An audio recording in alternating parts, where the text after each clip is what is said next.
அஞ்சு நொடி நேரத்தில கொடி முறை பாக்கற மீனு குஞ்சு போல துள்ளி ஐசால கடி காட்டுற எச்சி தொட்டு கச்சிதமா ஒன்ன என்னை ஒட்டிக்கலாம் முத்தம் வச்சு முச்ச முட்டை கட்டிக்கலாம் கொழுத்து போன பொம்புட இடுப்ப கொண்டாடி ஏ கொஞ்சம் நானும் மோதினா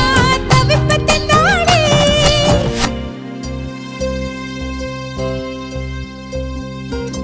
சக்கப்போடு போட்டால சவுக்கு கண்ணால சத்தியமா பார்க்கல எதுக்கு முன்னால